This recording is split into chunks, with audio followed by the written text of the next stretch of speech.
आयुर्वेदिक संगठन का सदस्य बनने के लिए मूल्यांकन परीक्षा दे रहा था।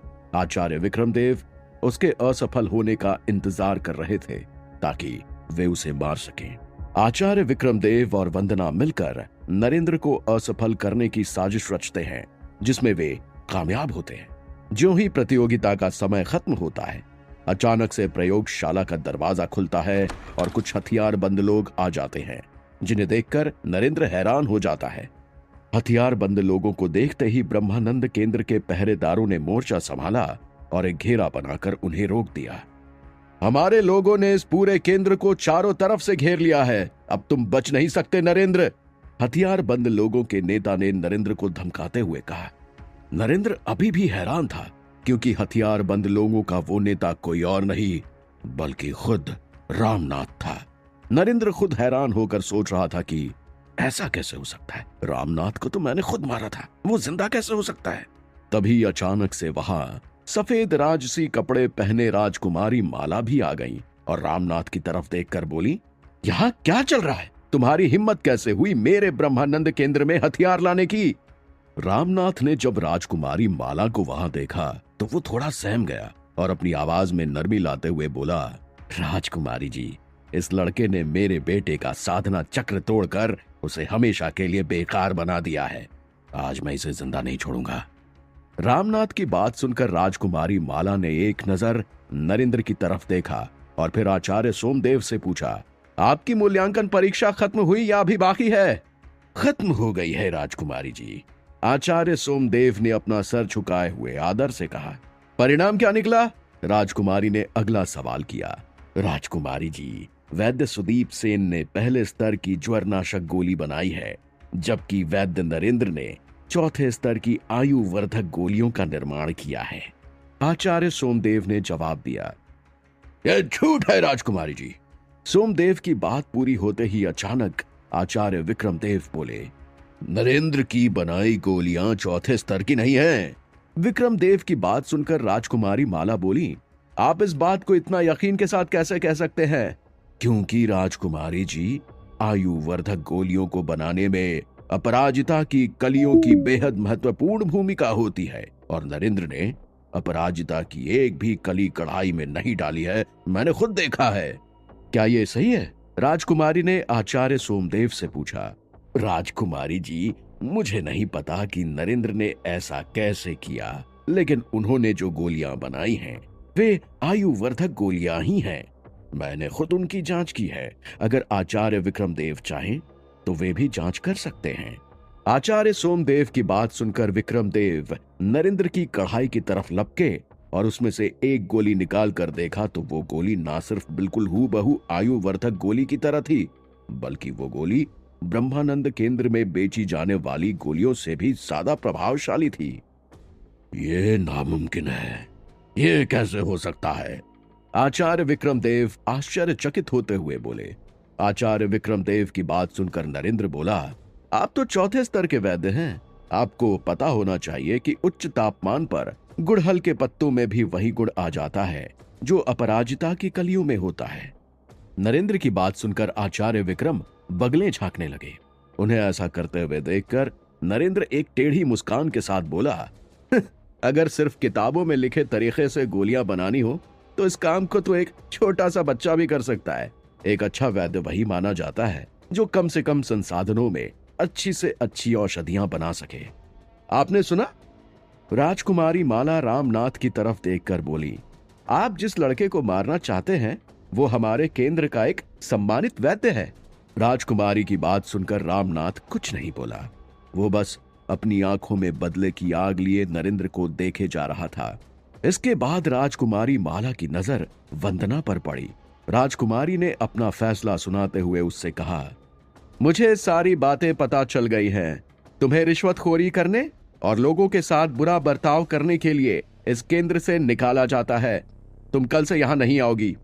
राजकुमारी माला की इतनी बात सुनते ही वंदना अपने घुटनों पर बैठ गई और रोते हुए आचार्य विक्रमदेव से बोली, आचार्य बचाइए मुझे। मेरे परिवार ने अपने पूरे पैसे यहाँ से आयुर्वेद सीखने के लिए खर्च कर दिए हैं। अगर मुझे निकाल दिया गया, मेरा पूरा परिवार सड़क पर आ जाएगा। वंदना का रोना देखकर आचार्य विक्रमदेव डरते हुए राजकुमारी माला से बोले, ये ठीक नहीं होगा राजकुमारी जी। मैं चाहता हूं कि आप अपने फैसले पर एक बार फिर विचार करें। आचार्य विक्रमदेव, अब आप मुझे सिखाएंगे कि कैसे काम करना है। अभी आपका भी हिसाब बाकी है, घबराइए मत। राजकुमारी माला की आवाज एक बार फिर तेज हो गई। आचार्य विक्रमदेव ने अपना सिर नीचे झुका लिया। उसकी राजकुमारी की तरफ देखने की हिम्मत भी नहीं हुई। राजकुमारी माला फिर बोली, अगर आपको इस लड़की की इतनी ही फिक्र है तो आपको भी मैं इस केंद्र से निकालती हूं और आज से आपका भी प्रवेश इस केंद्र में मना होगा। जैसे ही विक्रमदेव ने राजकुमारी की ये बात सुनी, अचानक से उसे चक्कर आ गया। ऐसा लगा कि जैसे वो लड़खड़ा कर गिर जाएगा। जब नरेंद्र ने राजकुमारी की बात सुनी तो उसे भी यकीन नहीं हुआ कि राजकुमारी ने एक चौथे स्तर के वैद्य को इतनी आसानी से निकाल दिया। उसे उम्मीद नहीं थी कि राजकुमारी इतनी ताकतवर होंगी। राजकुमारी जी, आप उस लड़के को मुझे सौंप दीजिए, हम चुपचाप यहां से चले जाएंगे। रामनाथ आगे बढ़ा और नरेंद्र का गिरेबान पकड़ लिया। तुम्हारी हिम्मत कैसे हुई मेरे सामने उस पर हमला करने की? उसे छोड़ दो रामनाथ, वरना अंजाम बहुत बुरा होगा। राजकुमारी का चेहरा अचानक से खतरनाक हो गया। उन्होंने अपने पास से कढ़ाई नुमा हथियार निकाला और उसे रामनाथ के साथ आए लोगों की तरफ फेंक दिया। शैतानी कढ़ाई! उस हथियार को देखते ही नरेंद्र के पैरों के नीचे की जमीन खिसक गई। वो एक जादुई हथियार था। पूरे शून वंश में सिर्फ गिने चुने ही जादुई हथियार थे। इस समय राजकुमारी का सुंदर सा दिखने वाला चेहरा किसी खतरनाक जानवर की तरह लग रहा था। ऐसा लग रहा था कि जैसे खुद शैतान की आत्मा उनके अंदर समा गई हो। राजकुमारी के हाथों से निकलने के बाद शैतानी कढ़ाई बड़ी होती गई और उसने पल भर में ही रामनाथ के सभी सैनिकों को अपने आगोश में जकड़ लिया और पलक झपकते ही रामनाथ के सभी सैनिक उस शैतानी कढ़ाई में समा गए। यहां तक कि उनकी हड्डियां और हथियार भी नहीं मिले। अब वहां सिर्फ रामनाथ अकेला ही तलवार लिए खड़ा था। अपने सभी सैनिकों की इतनी खतरनाक मौत देखकर वो सिहर उठा और डरकर नरेंद्र का गिरबान छोड़ दिया। रामनाथ के सभी सैनिकों को मारने के बाद राजकुमारी रामनाथ की ओर देखकर बोली, तुम मेरे पिता के काफी करीबी हो और वे तुम्हारे ऊपर काफी भरोसा करते हैं, इसलिए मैं तुम्हें छोड़ रही हूं। अगर अपनी जान सलामत चाहते हो तो तुरंत मेरी नजरों से दूर हो जाओ। राजकुमारी का इतना भयानक रूप देखकर रामनाथ ने अपना सिर झुकाया और तिरछी नजरों से नरेंद्र की तरफ देखकर बोला, देखता हूं कि तुम कितने दिनों तक इस ब्रह्मानंद केंद्र की आड़ में छुप पाते हो। और वहां से चला गया। रामनाथ जब यहां आया था तब वो 50 लोगों के साथ आया था और जब वो जा रहा था तो वो अकेला था। रामनाथ के जाने के बाद राजकुमारी माला नरेंद्र की तरफ देखकर मुस्कुराई। आचार्य सोमदेव जल्दी से नरेंद्र के पास जाकर बोले, ये राजकुमारी माला है, इन्हें झुककर प्रणाम करो। आचार्य सोमदेव की बात सुनकर नरेंद्र बोला, हम पहले भी मिल चुके हैं आचार्य। इसके बाद नरेंद्र राजकुमारी माला के पास गया और बोला, राजकुमारी जी, आपका बहुत बहुत शुक्रिया। आपने एक बार फिर मुझे रामनाथ से बचा लिया। नरेंद्र की बात सुनकर राजकुमारी माला बोली, मैं तुम्हारे मूल्यांकन के बारे में सब कुछ जानती हूँ। अब तुम हमारे केंद्र में चौथे स्तर के वैद्य हो, इसलिए मैं अब तुम्हें ब्रह्मानंद केंद्र के इस मुख्य शाखा का मुख्य वैद्य नियुक्त करना चाहती हूँ। राजकुमारी माला की बात सुनकर नरेंद्र बोला, आपकी दयालुता के लिए बहुत धन्यवाद राजकुमारी जी। मैं खुशकिस्मत हूं कि आपने मुझे इस काबिल समझा, लेकिन इस समय मैं आर्यकुल गुरुकुल में पढ़ रहा हूं और उम्र में बहुत छोटा हूं, इसलिए यह पद मेरे लिए उचित नहीं है। नरेंद्र इस बात को जानता था कि ब्रह्मानंद केंद्र का मुख्य वैद्य होने की वजह से उसकी पहुंच राजा के दरबार तक आसानी से हो जाएगी, लेकिन फिर भी उसने अपनी शिक्षा और खुद को और ताकतवर बनाने के लिए इस पद को ठुकरा दिया। कोई बात नहीं, राजकुमारी माला बोली, मैं तुम्हें यहां रोज आने के लिए नहीं कह रही हूं। मुख्य वैद्य के रूप में तुम्हें सिर्फ महीने में एक बार इस केंद्र में आना होगा और यहाँ औषधियों के निर्माण की देखरेख करनी होगी। इतना कहने के बाद राजकुमारी माला नरेंद्र की तरफ देखकर मुस्कुराई और फिर बोली, मुझे लगता है कि अपनी पढ़ाई के साथ साथ तुम इतना तो कर ही सकते हो।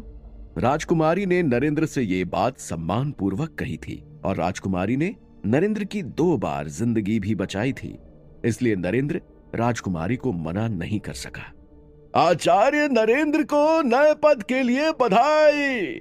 नरेंद्र के हाँ कहते ही आचार्य सोमदेव और वैद्य वासुदेव दोनों उसका अभिवादन करने के लिए आगे बढ़े।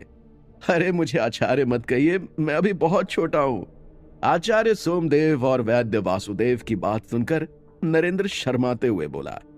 इसके बाद राजकुमारी ने खुद नरेंद्र के कंधों पर आयुर्वेदिक संगठन का तमगा लगाया।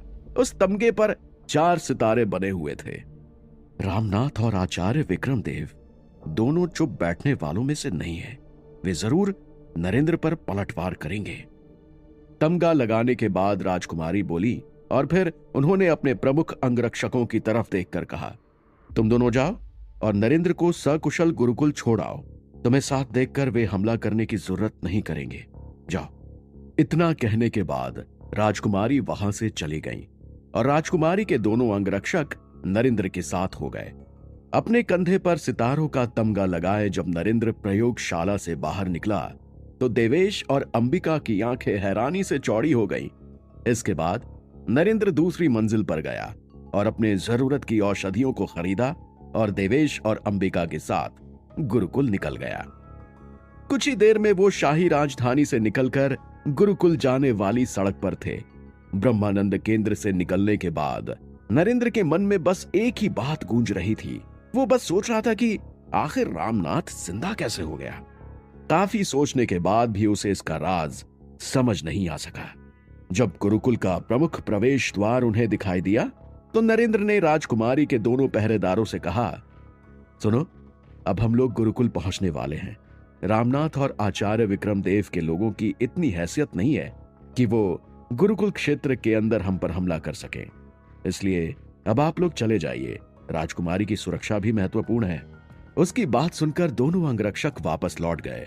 नरेंद्र, देवेश और राजकुमारी अंबिका गुरुकुल के मुख्य द्वार की तरफ बढ़ गए। अभी वे कुछ ही दूर चले थे कि अचानक से नरेंद्र रुक गया और चौकन्ना होकर इधर उधर देखने लगा। क्या बात है भाई, तुम रुक क्यों गए? देवेश ने हैरान होकर पूछा। ऐसा लग रहा है कि हमारा पीछा किया जा रहा है, नरेंद्र फुसफुसाते हुए बोला। नरेंद्र की बात सुनकर तुरंत अंबिका ने अपनी तलवार निकाल ली। तभी सड़क के किनारे उगी बड़ी बड़ी घासों के झुरमुटों में से सरसराहट की आवाज सुनाई थी। उस आवाज को सुनकर नरेंद्र और राजकुमारी अंबिका दोनों चौकन्ने हो गए, लेकिन कुछ देर बाद वहां सन्नाटा छा गया। सिवाय ठंडी ठंडी हवाओं के उनके आसपास कुछ नहीं था। शायद तुम्हारा वहम रहा होगा, यहां तो कोई नहीं है, राजकुमारी अंबिका बोली। हो सकता है, तुम लोग आगे चलो, मैं पीछे पीछे आता, नरेंद्र बोला और राजकुमारी और देवेश के पीछे हो गया। उसे अभी भी खतरे की गंध आ रही थी। अभी नरेंद्र कुछ ही दूर चला था कि अचानक से किसी पेड़ से एक काली छाया नीचे उतरी और पीछे से एक लंबी तलवार नरेंद्र की गर्दन पर रख दी। उसका चेहरा काले नकाब से ढका हुआ था, जिसमें से सिर्फ एक जोड़ी आंखें ही बाहर दिखाई दे रही थी। बचो नरेंद्र, हत्यारा! नरेंद्र के कानों में राजकुमारी अंबिका की आवाज गूंज गई। नरेंद्र पहले से ही सावधान था।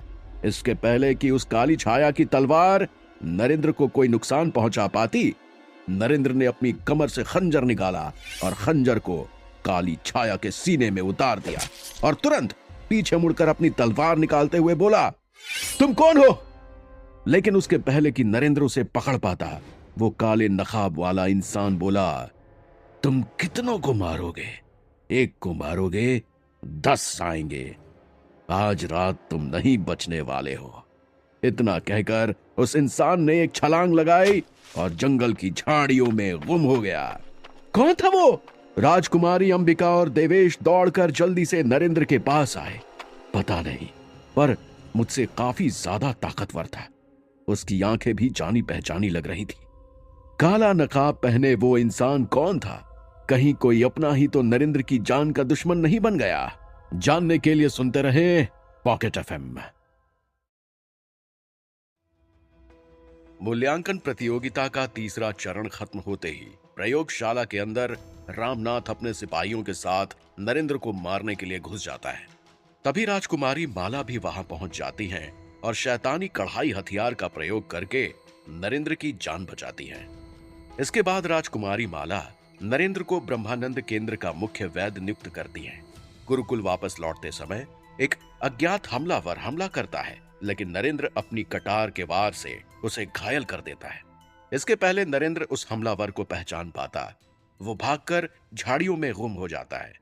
नरेंद्र चलो, यहां रुकना खतरनाक हो सकता है, देवेश डरते हुए बोला। तुम लोग जाओ, यहां और भी हमलावर छुपे हुए हैं, नरेंद्र अपने अगल बगल चौकस नजरों से देखते हुए बोला। नहीं नरेंद्र, देवेश ठीक कह रहा है, गुरुकुल यहां से ज्यादा सुरक्षित है। राजकुमारी अंबिका देवेश से सहमत होते हुए बोली, एक बार हम गुरुकुल के अंदर चले जाएं, तो वहां हमला करने की किसी हमलावर की हिम्मत नहीं होगी। नरेंद्र राजकुमारी की बात से सहमत हो गया और वे तेज कदमों से गुरुकुल के अंदर चले गए। गुरुकुल पहुंचते पहुंचते रात गहरा गई थी। आसमान पूरी तरह से काला हो गया था। यह समय हत्यारों के लिए सबसे अच्छा होता है। गुरुकुल के अंदर पहुंचने के बाद राजकुमारी अंबिका बोली, मुझे तो लगता है कि वो कोई आम हत्यारे नहीं बल्कि वे मौत के शिकारी थे। मौत के शिकारी?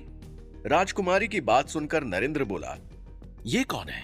मौत के शिकारी हत्यारों के एक संगठन का नाम है। राजकुमारी अंबिका बोली, ये पैसों के लिए हत्या करते हैं। अगर एक बार कोई हत्या का काम ये ले ले तो फिर उसे पूरा करके ही छोड़ते हैं। लेकिन ये समझ में नहीं आता कि ये तुम्हारे पीछे क्यों है। हो सकता है कि रामनाथ के लोगों ने या विक्रम के लोगों ने भेजा, नरेंद्र बोला। नरेंद्र का जवाब सुनकर राजकुमारी अंबिका बोली, नहीं, रामनाथ का परिवार खुद ही बहुत शक्तिशाली परिवार है। उसे किसी को मारने के लिए भाड़े के सैनिकों की जरूरत नहीं है। और रही बात विक्रमदेव की, तो उसके पास इतना पैसा नहीं होगा कि वो इन हथियारों को भर्ती कर सके। अभी वे बातें कर ही रहे थे कि अचानक से एक और हत्यारा वहां आ गया। नरेंद्र पर पिछला वार पीछे से छुपकर हुआ था, लेकिन इस बार हत्यारा छुपकर नहीं आया, बल्कि वो बिल्कुल सामने से आया। उसे देखकर राजकुमारी बोली, मेरा अनुमान सही था, ये मौत के हत्यारे ही हैं। इनकी तलवार ही इनकी पहचान है। इनकी तलवार बेहद पतली, मजबूत और लचीली होती है। मुझे उम्मीद नहीं थी कि तुम इतने शक्तिशाली होगे। मैं तो तुम्हें बच्चा समझ रहा था। तुमने इतनी आसानी से मेरे साथी को घायल कर दिया, नकाबपोश हत्यारा बोला। तुम्हें किसने भेजा है? नरेंद्र बिना डरे बोला। हम कभी काम देने वालों का नाम नहीं उजागर करते, हत्यारे ने जवाब दिया और अपनी तलवार लेकर नरेंद्र पर टूट पड़ा। नरेंद्र ने उसके वार को अपनी तलवार से रोका। उसका वार बेहद तेज था कि पहले वार में ही नरेंद्र का हाथ झन्ना गया और दूसरे वार में नरेंद्र की तलवार उसके हाथ से छूटकर नीचे गिर पड़ी। इतने शक्तिशाली योद्धा से नरेंद्र का पहली बार सामना हुआ था। खुद नरेंद्र को भी समझ नहीं आ रहा था कि उसके हाथ से तलवार कैसे छूट गई। क्यों निकल गई सारी हवा? हत्यारा जोर से हंसा। नरेंद्र को निहत्था देखकर राजकुमारी ने मोर्चा संभाला। ये देख, वो तलवारबाज बोला, क्यों अपनी जान जोखिम में डाल रही है लड़के? मैं यहाँ सिर्फ इस लड़के को मारने आया हूँ। अगर तू बीच में आएगी तो तू भी मारी जाएगी। देखते ही देखते उन तीनों के बीच खतरनाक लड़ाई शुरू हो गई। लेकिन वो अकेला हत्यारा राजकुमारी और नरेंद्र दोनों पर भारी पड़ रहा था। एक पल को तो लगा कि राजकुमारी मारी जाएंगी, लेकिन नरेंद्र ने हमलावर का वार रोक लिया, जिससे राजकुमारी को संभलने का मौका मिल गया। नरेंद्र, हमें पीछे हटना होगा, हम इसका सामना नहीं कर सकते, राजकुमारी ने नरेंद्र से कहा। भाग कर जाओगे कहा? आज की रात तुम्हारी अंतिम रात है। जितना उछल कूद करना हो कर लो। वो हत्यारा बोला। उस नकाबपोश के हमले इतने तेज थे कि नरेंद्र को जरा सा भी समय नहीं मिल पा रहा था कि वो किसी मंत्र से उसकी शक्ति कमजोर कर सके। तभी नरेंद्र ने देखा कि वो हत्यारा लड़ना छोड़कर एक निश्चित दायरे में गोल गोल घूमने लगा। ये देखकर राजकुमारी बोली, ये क्या कर रहा है? ये वो नहीं, ये मैं कर रहा हूं। उनके पीछे खड़ा देवेश मुस्कुराते हुए बोला, ये एक भूल भुलैया है। इसका इस्तेमाल हम लोग ट्रेनिंग सेंटर्स बनाने में करते हैं। भले ही हम उसे देख रहे हो, लेकिन वो हमें नहीं देख सकता।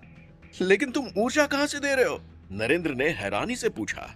नरेंद्र का सवाल सुनकर देवेश ने अपने पास से ऊर्जा पत्थरों की एक गठरी निकाली और मुस्कुराते हुए बोला, इससे बहुत अच्छे भाई, आखिर तुम भी अब अपनी शक्तियों का सही इस्तेमाल करना सीख गए। नरेंद्र हंसते हुए बोला, सब तुम्हारे साथ रहने का असर है। देवेश मुस्कुराया और फिर बोला, ऊर्जा समाप्त होने वाली है, तैयार रहो। भूल भुलैया टूटते ही उसे मार देना, यही सबसे अच्छा मौका होगा। ठीक है भाई, मैं तैयार हूं, नरेंद्र बोला। और जैसे ही भूल भुलैया टूटा, तुरंत उसने अपनी तलवार उस नकाबपोश की पीठ में उतार दी। तलवार लगने से काले कपड़ों में वो हत्यारा धड़ाम से जमीन पर आधा घुटनों के बल गिर पड़ा। उसकी पीठ पर एक जबरदस्त घाव लगा हुआ था और उसकी सांसें कमजोर हो रही थी। नरेंद्र ने अपनी तलवार से उसका नकाब हटाया तो वो करीब 26-27 साल का लड़का था। उसके चेहरे पर चोट के कई निशान थे। तुम्हें किसने भेजा है? नरेंद्र ने फिर से उस हत्यारे से पूछा। नरेंद्र का सवाल सुनकर वो हत्यारा बोला, हमारे पास लोगों की कमी नहीं है। भले ही मैं तुम्हें मारने में सफल नहीं हुआ, लेकिन जल्द ही मेरी जगह कोई और काम संभाल लेगा। इतना कहने के बाद उस लड़के के चेहरे पर एक उदास मुस्कान दिखाई दी और उसका चेहरा एक ओर लुढ़क गया और वो अचानक से मर गया। ये मर कैसे गया? उसे मरते हुए देखकर नरेंद्र हैरानी से बोला। नरेंद्र की बात सुनकर राजकुमारी अंबिका बोली, ये हत्यारे अपने मुंह में जहर की पुड़िया रखे होते हैं ताकि वे पकड़े ना जाएं। ये मौत के शिकारियों की पहचान है, उन्हें मौत का खौफ नहीं होता। इसके बाद राजकुमारी ने नरेंद्र की ओर देखकर कहा, तुम्हें सावधान रहना होगा नरेंद्र। ये हत्यारे तब तक हार नहीं मानेंगे जब तक वे अपने शिकार को मार न दें। तुम्हारे साथ चलने वाला राहगीर, सराय का नौकर, गुरुकुल में पढ़ने वाला कोई लड़का, कोई भी उनमें से एक हो सकता है। मैं सावधान रहूंगा राजकुमारी जी, मेरा साथ देने के लिए शुक्रिया। नरेंद्र ने राजकुमारी को मदद के लिए धन्यवाद दिया। उसके बाद उन तीनों ने उस हत्यारे की लाश की तलाशी ली। उसके पास तलवार के अलावा और कुछ नहीं मिला। तीनों ने लाश को गुरुकुल की चार दीवारी से बाहर फेंक दिया ताकि अगली सुबह लाश देखकर गुरुकुल में कोई हंगामा ना हो, और अपने अपने कमरों में चले गए। देर रात तक नरेंद्र को नींद नहीं आई। वो सोचता रहा कि कौन उसे मारने की कोशिश कर सकता है, लेकिन जब वो किसी नतीजे तक नहीं पहुंच सका तो उसने सोचना बंद कर दिया और सो गया। अगले दिन जब उसकी नींद खुली तो धूप हो चुकी थी। देवेश अभी भी सो रहा था। नरेंद्र ने अपने पास की आखिरी शक्तिवर्धक गोली अपने मुंह में डाली और औषधियों की टोकरी उठाई और गुरुकुल के प्रयोगशाला की तरफ चल पड़ा।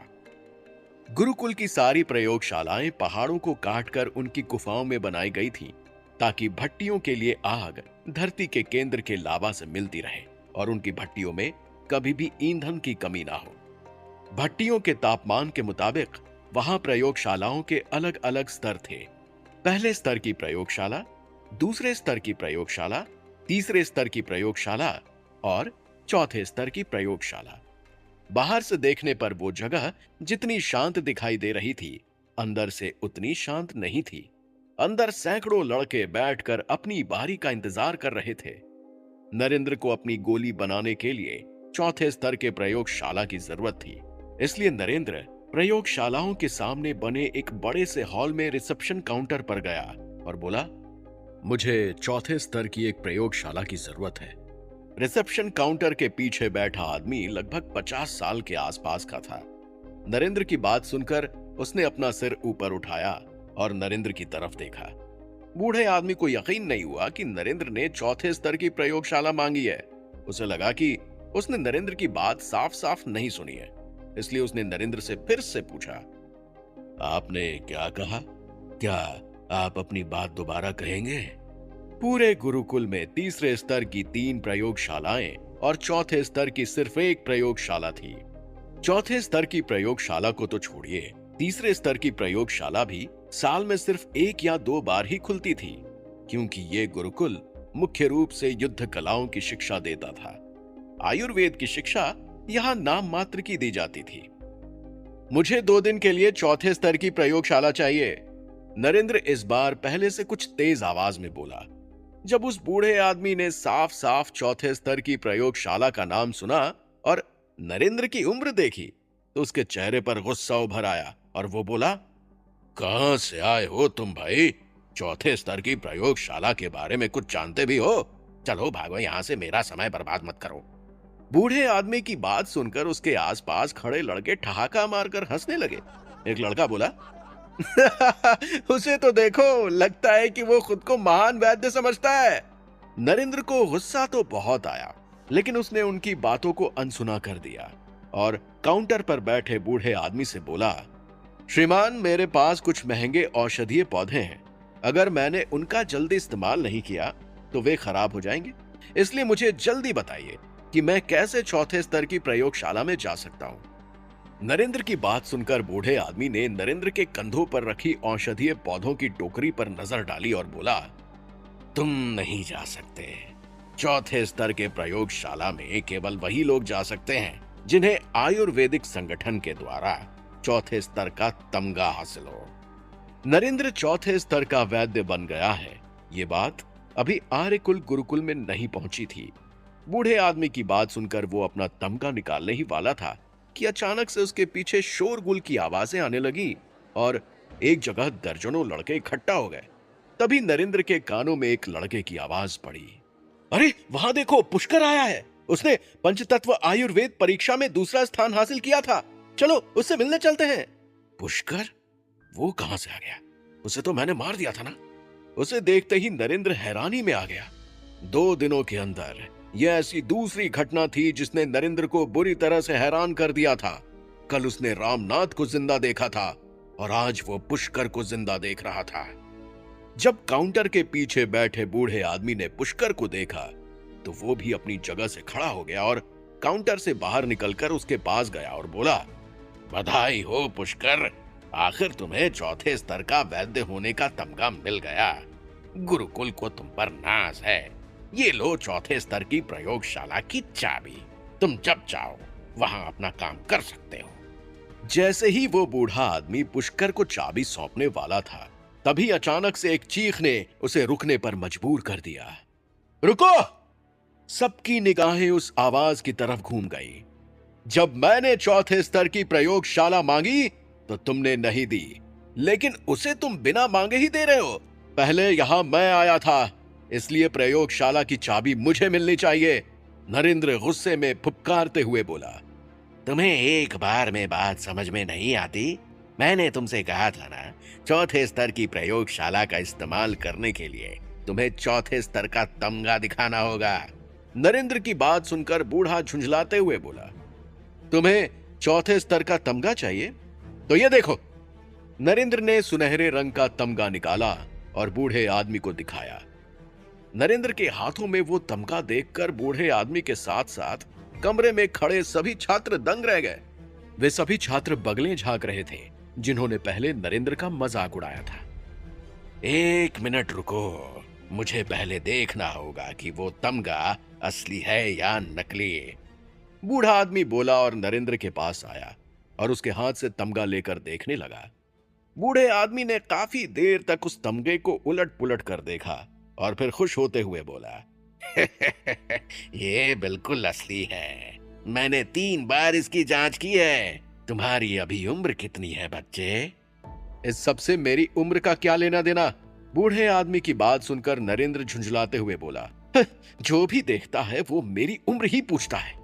नरेंद्र की बात सुनकर बूढ़ा आदमी नरेंद्र से माफी मांगते हुए बोला, मुझे माफ करना बेटे, तुम्हारी कम उम्र देखकर मैं धोखे में आ गया। अगले 2 दिनों तक ये चाबी तुम्हारी है। शुक्रिया बाबा। नरेंद्र ने चाबी ले ली और चौथे स्तर की प्रयोगशाला की तरफ बढ़ गया। 1 मिनट रुको! इस बार हॉल में पुष्कर की आवाज गूंजी और आगे बढ़कर उसने नरेंद्र का रास्ता रोक दिया। प्रयोगशाला की चाबी मुझे सौंप दो, वरना सारा पुराना हिसाब यही चुकता करूंगा। पुष्कर अपनी तलवार निकालते हुए बोला। पुष्कर नरेंद्र को मुकाबले के लिए ललकार रहा था और नरेंद्र की टोकरी में रखे औषधीय पौधे खराब हो रहे थे। क्या करेगा नरेंद्र, पुष्कर से मुकाबला या औषधियों का निर्माण? जानने के लिए सुनते रहे पॉकेट एफएम।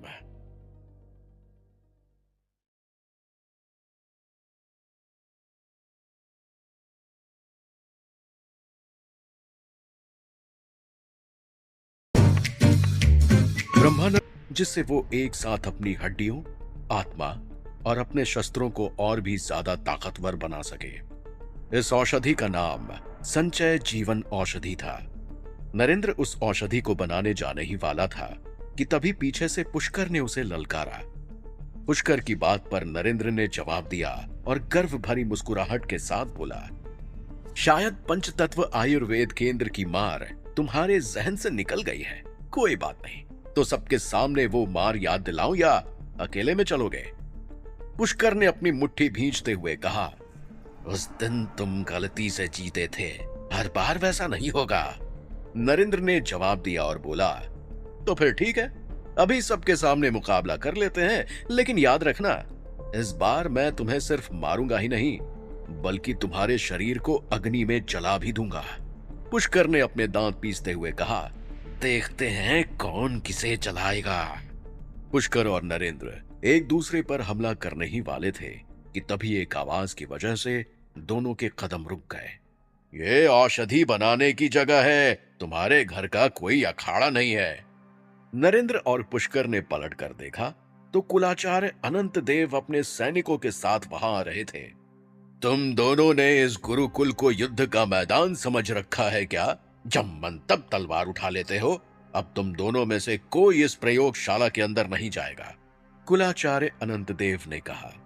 पुष्कर ने हकलाते हुए कहा, आचार्य, इसमें मेरी कोई गलती नहीं है। इस नरेंद्र ने ही मुझे लड़ने के लिए मजबूर किया। मैं तो चुपचाप अपनी औषधि बनाने अंदर जा रहा था। कुलाचार्य अनंत देव ने आक्रोश में कहा, चुप रहो, दोनों के दोनों जब देखो बस लड़ते रहते हो। आचार्य अनंत देव ने प्रयोगशाला के पहरेदार को बुलाया और कहा, मेरे अगले आदेश तक इन दोनों में से कोई भी अंदर नहीं घुसना चाहिए, समझे?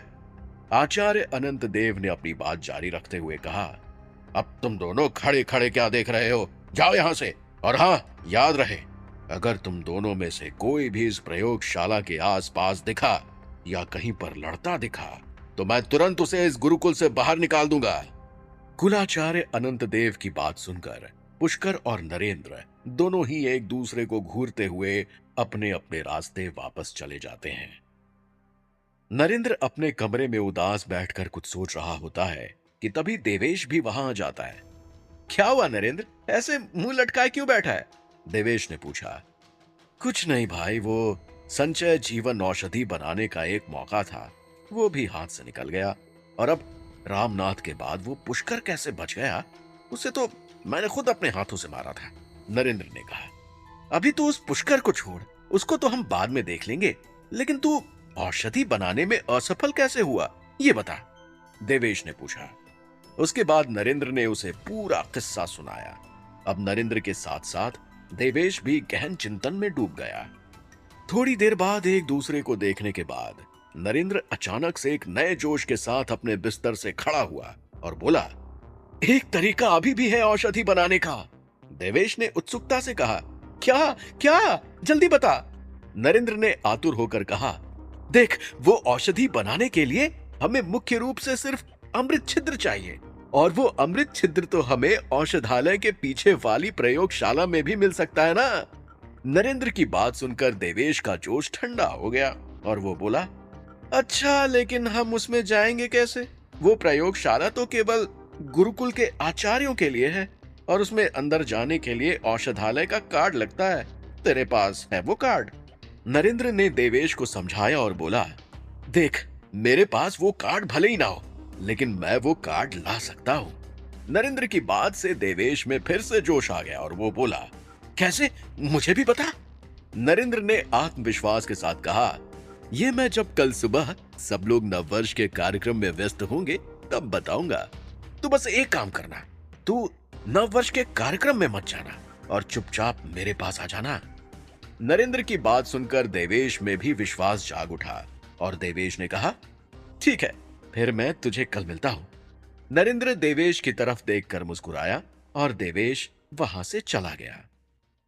इस औषधि के बारे में नरेंद्र को पंचतत्व आयुर्वेद केंद्र की प्रतियोगिता के दौरान धनवंतरी जी ने बताया था और साथ में इसे बनाने का तरीका भी दिया था। धनवंतरी जी ने कहा था, संचय जीवन औषधि को केवल अमृत छिद्र में ही बनाया जा सकता है और ये अमृत छिद्र तुम्हें केवल आर्यकुल में ही मिलेगा। इसके अलावा भी आर्यकुल में बहुत से ऐसे रहस्य छुपे हैं जिन पर से अभी तक पर्दा नहीं उठा है। इन सभी रहस्यों का पता लगाने के लिए तुम्हें आर्यकुल के अंदर जाना होगा। नरेंद्र को आज भी वो बात अच्छे से याद थी और संचय जीवन औषधि बनाना भी उसके गुरुकुल में आने का एक मुख्य कारण था। अगली सुबह आज पूरे आर्यकुल में उत्सव का माहौल था। सभी लोग एक दूसरे को मिठाई खिला रहे थे और बधाइयां दे रहे थे। नव वर्ष के उपलक्ष्य में पूरे गुरुकुल को विवाह के मंडप की तरह सजाया गया था। नरेंद्र और पुनीत अपने कमरे में लेटे हुए थे और नरेंद्र अपना पेट पकड़कर दर्द से कराह रहा था। तभी आचार्य अनिल सेन नरेंद्र के कमरे में आए और बोले, नरेंद्र तुम यहाँ लेटे लेटे क्या कर रहे हो? जल्दी चलो, उत्सव शुरू होने वाला है। नरेंद्र दर्द से कराहते हुए बोला, आचार्य मैं नहीं आ पाऊंगा। आज मेरी तबीयत बिल्कुल ठीक नहीं है। मेरे पेट में बहुत दर्द है। आचार्य अनिल सेन को नरेंद्र की बात पर विश्वास नहीं हुआ। उन्होंने नरेंद्र को कहा, तुम इतने बड़े योद्धा हो और पेट के दर्द से डर रहे हो, जल्दी से चलो मेरे साथ। नरेंद्र दर्द के मारे जोर से चिल्लाया और बोला, नहीं मैं नहीं आ पाऊंगा आचार्य। इस समय उठने की हालत में भी नहीं हूं, आप मेरा विश्वास कीजिए। पुनीत भी नरेंद्र को बहुत देर से दर्द से कराहते हुए देख रहा था। वो भी नरेंद्र का साथ देते हुए बोला, ये ठीक कह रहा है आचार्य, ये बहुत देर से दर्द से करा रहा है। मुझे नहीं लगता ये नव वर्ष के उत्सव में आ पाएगा। आचार्य अनिल सेन को अब धीरे धीरे नरेंद्र की बात पर विश्वास हो रहा था और उन्होंने भी नरेंद्र की हालत को समझा और अपना औषधालय कार्ड नरेंद्र को देते हुए कहा, ठीक है फिर तुम आराम करो और ये औषधि कार्ड रख लो। इसके बाद तुम्हें टोकन लेने की जरूरत नहीं पड़ेगी और अगर दर्द ज्यादा हो तो किसी को भेजकर अपने लिए गुरुकुल के औषधालय से दवाई मंगवा लेना। औषधालय से दवाई लेने के लिए पहले एक टोकन लेना पड़ता था, लेकिन गुरुकुल के आचार्यों के पास एक औषधालय कार्ड होता था जिसकी मदद से वो आसानी से औषधालय के अंदर आ जा सकते थे। नरेंद्र ने वो कार्ड लिया और आचार्य सेन की बात पर जवाब देते हुए बोला, धन्यवाद आचार्य, अगर मेरी तबीयत ज्यादा नहीं बिगड़ी तो मैं खुद ही जाकर दवाइयां ले आऊंगा। आचार्य सेन ने नरेंद्र की बात पर सिर हिलाया। पुनीत की ओर देखकर कहा, तुम मेरे साथ चलोगे या फिर तुम्हें भी कोई बीमारी है? पुनीत आचार्य सेन की बात पर हड़बड़ाते हुए बोला, जी आचार्य, मैं चल रहा हूं। पुनीत जल्दबाजी में अपने घर आचार्य अनिल सेन के साथ वहां से चला गया। उन दोनों के जाते ही नरेंद्र कूदते हुए बिस्तर से उठा और बोला, बस यही मौका तो चाहिए था। अब इससे पहले उत्सव खत्म हो मैं अपने काम पर लग जाता हूं। नरेंद्र ने हल्के से अपने कमरे का दरवाजा खोला और बाहर देखकर बोला, लगता है आचार्य अनिल सेन चले गए हैं। इससे पहले मुझे कोई देख ले मैं भी यहां से निकलता हूं। नरेंद्र ने अपनी तलवार और सामान का एक थैला उठाया और वहां से निकलने लगा। नरेंद्र ने अपने मुंह पर काले रंग की एक शॉल डाली हुई थी जिससे उसका चेहरा ढका हुआ था और वो भागता हुआ देवेश के कमरे में गया और बोला, देवेश जल्दी चल, हमारे पास समय नहीं है, और हाँ बैग उठा लेना। देवेश ने भी अपना बैग उठाया और नरेंद्र के साथ छात्रावास से निकल गया। सभी लोग नव वर्ष के उत्सव में व्यस्त थे और नरेंद्र पिछले कुछ दिनों से केवल इसी मौके की तलाश में था। नरेंद्र और देवेश दबे पांव आर्यकुल औषधालय में पहुंचे। औषधालय की दीवार के बिल्कुल पीछे एक लंबी सुरंग थी जिसे गुप्त रूप से बेहद शक्तिशाली दवाइयां बनाने के लिए प्रयोग किया जाता था। इस सुरंग के बारे में गुरुकुल के मुख्य आचार्यों के अलावा कोई नहीं जानता था, जिससे इसके अंदर रखी दवाइयों का गलत इस्तेमाल ना किया जा सके। नरेंद्र और देवेश सबसे छिपकर औषधालय की दीवार के पीछे पहुंचे और वो दोनों चुपचाप उस सुरंग में घुसने का प्रयास करने लगे। तभी एक बूढ़े आदमी की पीछे से आवाज आई, चोर, अरे चोर, कहां घुस रहे हो? नरेंद्र ने पीछे पलट कर देखा तो वो बूढ़ा व्यक्ति नरेंद्र की तरफ भागते हुए आ रहा था। नरेंद्र और देवेश ने उस व्यक्ति के आने से पहले अंदर जाने की कोशिश की, लेकिन उस बूढ़े व्यक्ति ने दोनों को पीछे से गले से पकड़ लिया और कहा, चोरी करने जा रहे थे? रुको, अभी तुम दोनों की सारी चोरी निकालता हूं। उस बूढ़े व्यक्ति ने नरेंद्र के सर के पीछे एक हल्का सा चांटा मारा और उसके दोनों हाथ पीछे मोड़ दिए। गुरुकुल में चोरी करता है, रुक तुझे अभी बताता हूँ। नरेंद्र ने उस व्यक्ति पर अपनी ताकत का इस्तेमाल नहीं किया और कहा, देखिए, मैं कोई चोरी करने नहीं जा रहा था, मैं तो सिर्फ प्रयोगशाला में औषधि से जुड़े कुछ प्रयोग करने जा रहा था। उस बूढ़े व्यक्ति ने नरेंद्र के गले को और जोर से दबा लिया और कहा, मेरी शक्ल पे तो बेवकूफ लिखा है ना, जो तू बोलेगा और मैं मान लूंगा। देवेश ने विनती करते हुए कहा, देखिए, हम सच बोल रहे हैं, आपको गलतफहमी हुई है। बूढ़ा व्यक्ति हांफते हुए हल्का सा मुस्कुराया और बोला, तेरे जैसे सच बोलने वाले रोज आते हैं यहाँ, जरा अपना घूंघट तो हटा, मैं भी देखूं तेरा ये शरीफ चेहरा। इतना कहते ही उस बूढ़े व्यक्ति ने नरेंद्र के चेहरे पर से शॉल हटा दिया। शॉल के पीछे नरेंद्र को देखकर वो बूढ़ा व्यक्ति डर के मारे पीछे गिर पड़ा और हकलाते हुए बोला, आप यहाँ क्या कर रहे हैं? नरेंद्र उस बूढ़े व्यक्ति की घबराहट देखकर हैरान रह गया और मन ही मन सोचने लगा, ये आदमी मुझे देखकर इतना डर क्यों रहा है? मेरे चेहरे पर कुछ लगा तो नहीं है? नरेंद्र ने शॉल से अपना चेहरा साफ किया और उस व्यक्ति की तरफ आगे बढ़ा और हैरानी से कहा, आप मुझे देखकर इतना डर क्यों रहे हो? मैंने तो अभी तक कुछ किया भी नहीं है। नरेंद्र के आगे आने पर वो व्यक्ति अपने शरीर को पीछे घसीटने लगा और घबराते हुए बोला, मैं जानता हूं, आप वही हैं जिसने योग्यता पिलर के 9 बिंदुओं को प्रकाशित किया था और चतुर चील कक्षा के विद्यार्थियों को भी मारा था। मैं सब जानता हूं। उस बूढ़े व्यक्ति की बात सुनकर नरेंद्र हल्का सा मुस्कुराया और अपना हाथ आगे बढ़ाते हुए बोला, अरे आप डरिए मत, मैं वही हूं, लेकिन मैं यहां आपको मारने या अपनी योग्यता दिखाने नहीं आया हूं।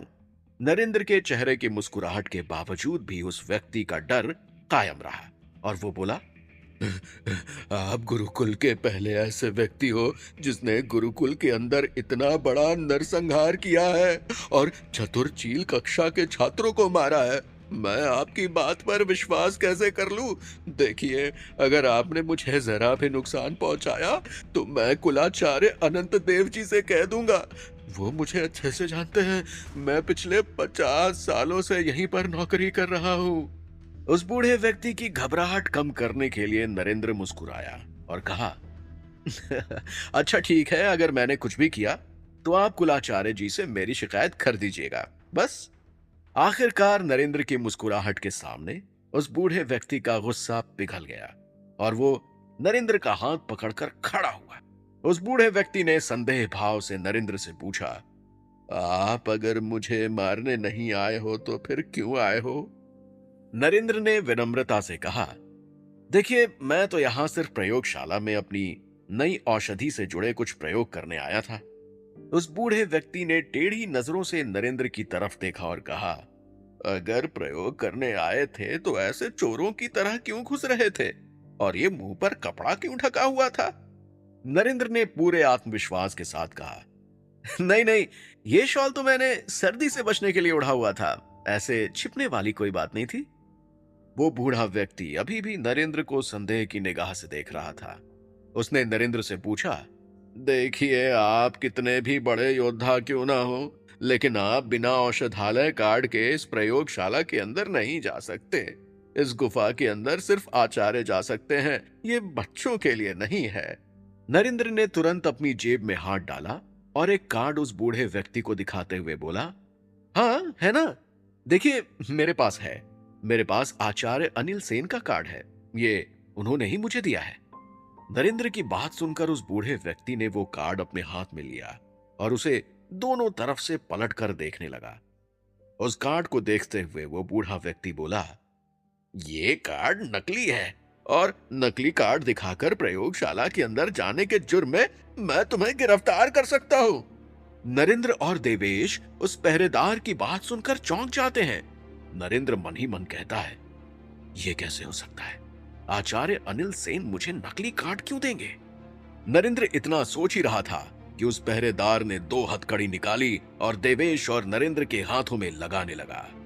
क्या आचार्य अनिल सेन ने नरेंद्र को नकली कार्ड दिया था या फिर ये पहरेदार जानबूझकर असली कार्ड को नकली बता रहा है? जानने के लिए सुनते रहें पॉकेट एफएम।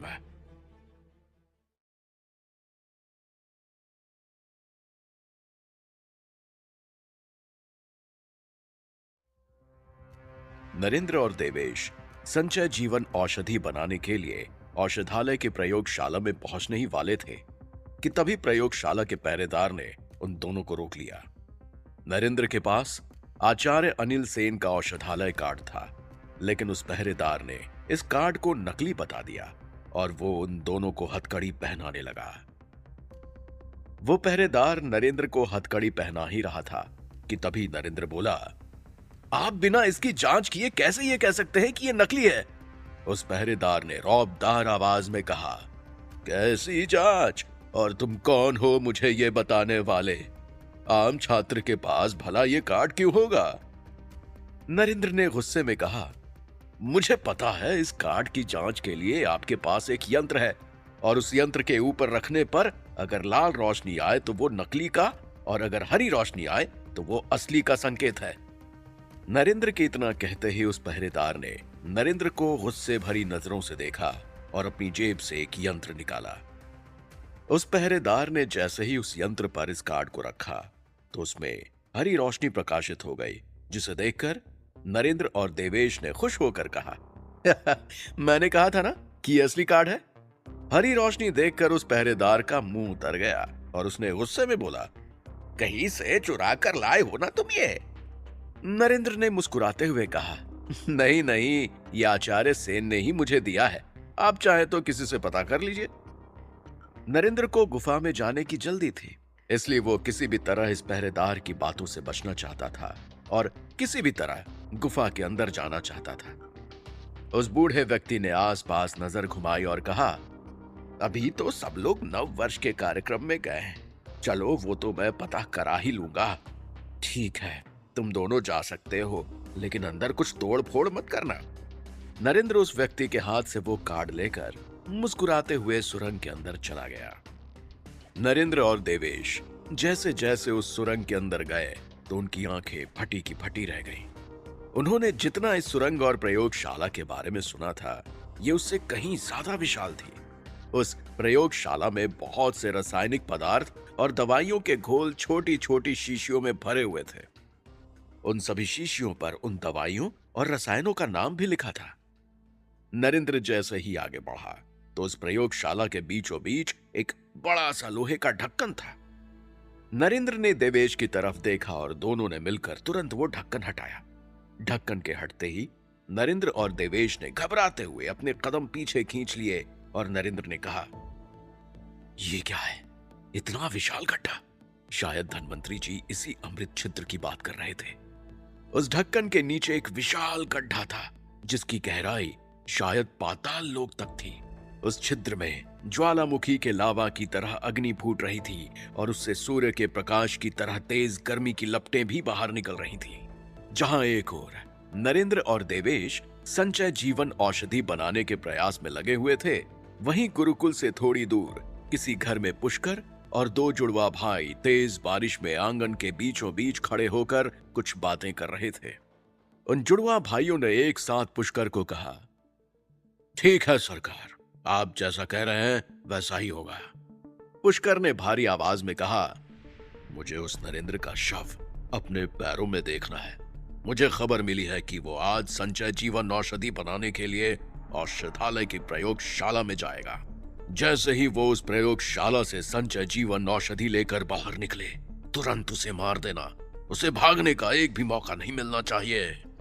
पुष्कर ने अपनी बात जारी रखते हुए कहा, उस दो कौड़ी के योद्धा की वजह से मैं इतने दिन से बिस्तर पर एक जिंदा लाश की तरह सड़ रहा था। मुझे उससे अपने लहू की एक एक बूंद का बदला चाहिए, समझे तुम दोनों? उन दोनों भाइयों में से एक भाई का नाम केशव और दूसरे भाई का नाम करण था। केशव पुष्कर की बात सुनकर आगे आया और बोला, आप बेफिक्र रहिए सरकार, अगर हमने 24 घंटे के अंदर अंदर उसके शरीर का एक एक हिस्सा आपके कदमों में ना रख दिया तो आप अपनी तलवार से हम दोनों की गर्दन उड़ा दीजिएगा। करण भी केशव की बात सुनकर जोश के साथ आगे आया और बोला, बिल्कुल सरकार, हम अपने वादे के पक्के हैं। अब चाहे कुछ भी हो जाए, कल सूर्योदय से पहले उस नरेंद्र का शव आपके कदमों में होगा। उन दोनों भाइयों की बात सुनकर पुष्कर भी जोश में आ गया और वो मुस्कुराते हुए बोला, मुझे तुम दोनों से यही उम्मीद थी। ठीक कहा था कृष्णदास जी ने, तुम दोनों पर आंख बंद करके दाव लगाया जा सकता है। पुष्कर की बात सुनकर वो दोनों मुस्कुराए। अब हमें आज्ञा दीजिए सरकार, केशव ने कहा। ठीक है, जाओ मेरे वीरों, और मैदान फतह करके ही वापस आना, पुष्कर ने गर्व से कहा। इतना सुनने के बाद वो दोनों भाई वहां से सर झुकाकर चले गए। जहां एक ओर नरेंद्र और देवेश संचय जीवन औषधि बनाने में व्यस्त थे, वहीं दूसरी ओर पूरा गुरुकुल नए साल की तैयारियों के जश्न में लगा हुआ था। इस उत्सव में शौर्य और सागर भी शामिल थे। गुरुकुल के मुख्य परिसर में जोर से संगीत बज रहा था और सभी छात्र उस पर थिरक रहे थे। इसी बीच शौर्य ने सागर के पास जाकर उसके कान में कहा, तुमने एक बात पर ध्यान दिया सागर? ये नरेंद्र इस उत्सव से गायब है। शौर्य की बात सुनकर सागर ने चारों तरफ अपनी गर्दन घुमाई और नरेंद्र को ढूंढने लगा। हाँ, तुम सही कह रहे हो, मैंने भी सुबह से उसे नहीं देखा है, सागर ने कहा। शौर्य इस बात से परेशान था कि नरेंद्र उत्सव में क्यों नहीं आया है। शौर्य ने चिंतित होकर सागर से कहा, चल पुनीत से पूछते हैं, ये बताएगा नरेंद्र कहाँ है। शौर्य और सागर संगीत पर थिरकते हुए पुनीत के पास गए और उसके दाएं और बाएं दोनों ओर जाकर नाचने लगे। शौर्य पुनीत के कान के पास आकर बोला, भाई ये नरेंद्र कहीं दिखाई नहीं दे रहा, सब ठीक तो है ना? पुनीत ने उन दोनों की तरफ देखकर मन ही मन सोचा, इन दोनों को नरेंद्र की इतनी चिंता कब से होने लगी। पुनीत ने थोड़ा मुस्कुराते हुए कहा, अरे उसके पेट में थोड़ा सा दर्द है, बस इसलिए अपने कमरे में आराम कर रहा है। पुनीत की बात सुनकर उन दोनों ने एक दूसरे के चेहरे को देखा और वहां से गायब हो गए। पुनीत भी उन दोनों को अनदेखा करके नाचने में व्यस्त हो गया। पुनीत की बात सुनते ही शौर्य और सागर भागते हुए छात्रावास की तरफ गए। थकान की वजह से वो दोनों हांफ रहे थे। सागर ने हांफते हुए कहा, पक्का ये नरेंद्र कोई बड़ी योजना बना रहा है। एक पेट दर्द की वजह से वो इतने बड़े उत्सव को तो नहीं छोड़ेगा, जरूर कोई और बात है। देखते ही देखते वो दोनों नरेंद्र के कमरे के सामने पहुंच गए। उन दोनों ने नजर मिलाई और शौर्य ने धीरे से उसके कमरे का दरवाजा खोल दिया और अंदर देखते ही हैरानी से कहा, यहां तो कोई नहीं है, इसका मतलब वो पुनीत हमसे झूठ बोल रहा था। सागर ने शौर्य की तरफ देखकर कहा, पुनीत झूठ नहीं बोल रहा था, जरूर वो पेट दर्द के बहाने कोई बड़ी साजिश कर रहा है। इससे पहले कि वो सफल हो जाए, हमें उसे ढूंढना होगा। सागर ने पूरे कमरे को ध्यान से देखा और कहा, एक काम करते हैं, इसके कमरे की छानबीन करते हैं, कोई ना कोई सुराग तो मिल ही जाएगा। सागर के इतना कहते ही वो दोनों पूरे कमरे में इधर उधर तलाशी लेने लगे, लेकिन बहुत देर ढूंढने के बाद भी उन्हें ऐसा कुछ नहीं मिला जिससे नरेंद्र कहां है इसका कोई सुराग मिल सके। तभी सागर की नजर नरेंद्र के तकिए के नीचे रखे एक कागज पर गई। सागर ने वो कागज उठाया और उसे देखने लगा। उस कागज को देखते ही सागर के होश उड़ गए। सागर ने हैरानी भरी आवाज में कहा, मेरा शक सही था, ये नरेंद्र संचय जीवन औषधि बना रहा है। देखो, तुम ही देखो, इसमें संचय जीवन औषधि बनाने की पूरी विधि लिखी हुई है और किसी अमृत छिद्र के बारे में भी जिक्र है। शौर्य हैरान होकर कहता है, अमृत छिद्र? अब ये किस बला का नाम है? सागर ने उस कागज को देखकर कुछ देर सोचा और फिर कहा, पूरे गुरुकुल में औषधि बनाने का एक ही स्थान है और वो है गुरुकुल के औषधालय की प्रयोगशाला। ये नरेंद्र जो भी कर रहा है उस प्रयोगशाला में ही कर रहा है। शौर्य ने सागर से कहा, लेकिन प्रयोगशाला के अंदर जाने का अधिकार तो केवल गुरुकुल के खास आचार्यों और शिक्षकों के पास ही है, तो वो नरेंद्र उस प्रयोगशाला के अंदर कैसे जाएगा? सागर ने विश्वास के साथ कहा, वो इस समय प्रयोगशाला के अंदर ही है और इस संचय जीवन औषधि का निर्माण कर रहा है। हमें कैसे भी उसे रोकना होगा। अगर उसे जल्दी नहीं रोका गया तो वो इतना शक्तिशाली हो जाएगा कि उससे टकराना नामुमकिन होगा। शौर्य भी सागर की बात से सहमत हुआ और वो दोनों वहां से सीधा प्रयोगशाला की तरफ निकल पड़े। नरेंद्र ने अपने बैग से कुछ जानवरों की हड्डियां निकाली और उन्हें एक एक कर बाहर रखने लगा, जिन्हें देखकर देवेश बोला, हड्डियां? ये किस जीव की हड्डियां लेकर आए हो तुम? और इन हड्डियों का इस औषधि में क्या काम? नरेंद्र ने देवेश की बात का उत्तर दिया और बोला, यह बाघ, चीता, सियार और उल्लू जैसे जानवरों की हड्डियां हैं और इन हड्डियों को संचय जीवन बीज के साथ इस अमृत छिद्र में डालने पर ही हमें वो महाशक्तिशाली औषधि मिलेगी। नरेंद्र की बात सुनकर देवेश को उसके सारे सवालों के जवाब मिल गए और वो नरेंद्र के बराबर में चुपचाप बैठकर सारी प्रक्रिया देखने लगा। नरेंद्र ने एक एक करके अमृत छिद्र में वो सारी हड्डियां और वो बीज डाल दिए। हड्डियां और वो बीज डालने के बाद उस छिद्र में एक बड़ा सा धमाका हुआ। धमाके के बाद धुएं से बने बहुत सारे जानवरों की परछाई उस छिद्र से बाहर आई, जिसे देखकर देवेश घबराते हुए बोला, अब ये क्या है और ये हमारी तरफ क्यों आ रहे हैं? नरेंद्र ने अपने आप को शांत रखा और बोला, ये आत्मा शक्ति है। इन सभी जानवरों को अभी तक इस संसार से मुक्ति नहीं मिली है और जब तक इन जानवरों को मुक्ति नहीं मिलती हम ये औषधि नहीं बना पाएंगे। नरेंद्र ने अपनी बात जारी रखते हुए कहा, हमारा काम इनको मारना ही नहीं बल्कि इन्हें हमारे शरीर में घुसने से रोकना भी है। अगर ये हमारे शरीर के अंदर घुस गए तो इन्हें कभी मुक्ति नहीं मिल पाएगी। देवेश ने घबराते हुए पूछा, लेकिन हम इन्हें मुक्ति कैसे देंगे? ये तो बस धुएं के गुब्बारे हैं, हमारी तलवार भी इनका कुछ नहीं बिगाड़ पाएगी। नरेंद्र ने देवेश की चिंता शांत करते हुए कहा, तुम चिंता मत करो देवेश, मैं कुछ सोचता हूं। देवेश ने भागते हुए कहा, अरे जब तक तुम सोचोगे तब तक तो ये हमें अपना भोजन समझकर खा जाएंगे। नरेंद्र ने अपनी तलवार निकाली और पूरे बल के साथ जमीन पर वार कर दिया। तलवार के वार से जमीन पर एक बड़ा पानी का गड्ढा हो गया और नरेंद्र ने चिल्लाते हुए कहा, जल्दी अंदर कूद। इतना कहते ही नरेंद्र उस गड्ढे के अंदर कूद गया और पीछे पीछे देवेश भी उस गड्ढे के अंदर कूदते हुए बोला, मारना ही था तो ऐसे ही मार देता, इस प्रयोगशाला में लाने की क्या जरूरत थी? नरेंद्र देवेश से कहता है, अभी कुछ देर चुपचाप इसके अंदर बैठे रहो, तब तक मैं इसका कोई ना कोई हल निकालता हूं। देवेश चिड़चिड़े अंदाज में कहता है, मैं पानी में सांस नहीं ले पा रहा हूं, जल्दी कुछ कर।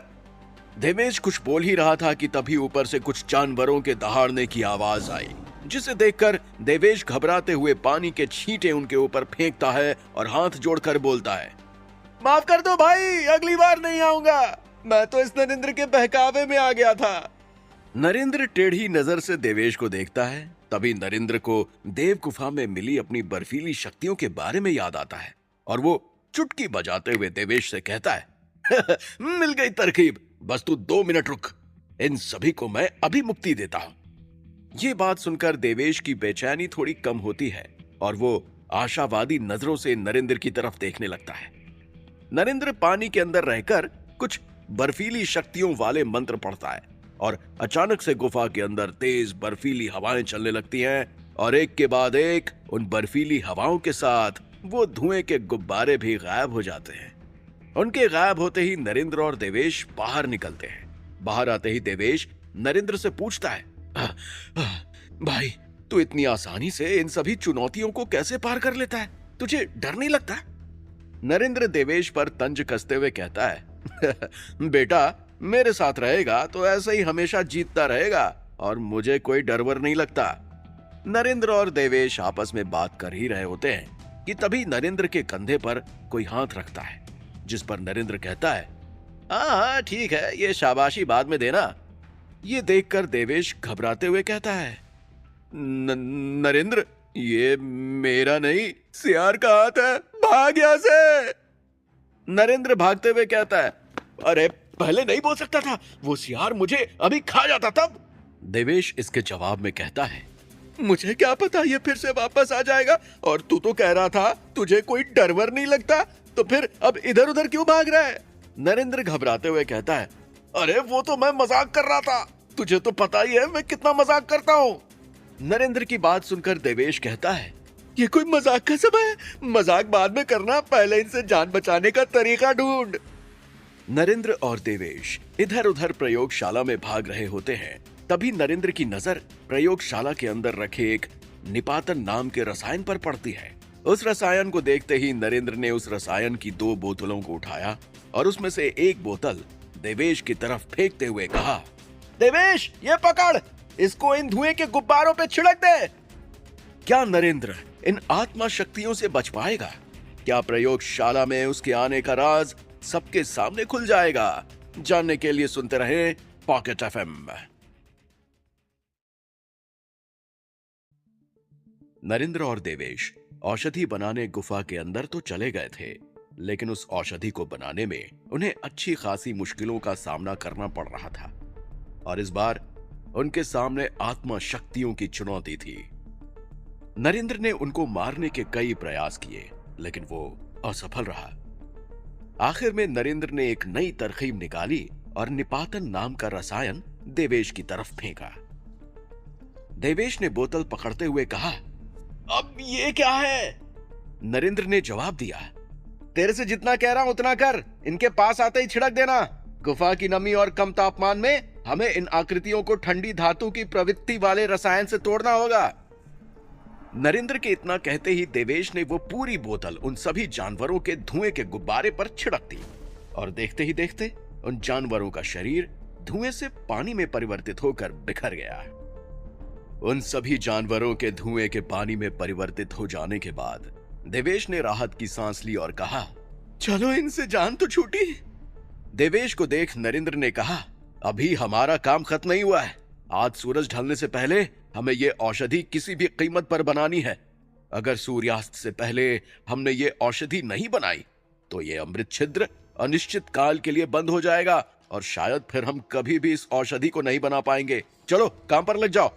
मैंने जो सारे फल और सामग्री लाने को कहा था वो लाए हो ना? नरेंद्र की बात सुनकर देवेश ने अपने बैग में हाथ डाला और नरेंद्र को फल और सामग्री का थैला पकड़ाते हुए कहा, हाँ लाया हूं ना, जो तुमने बोला था सब लाया हूं।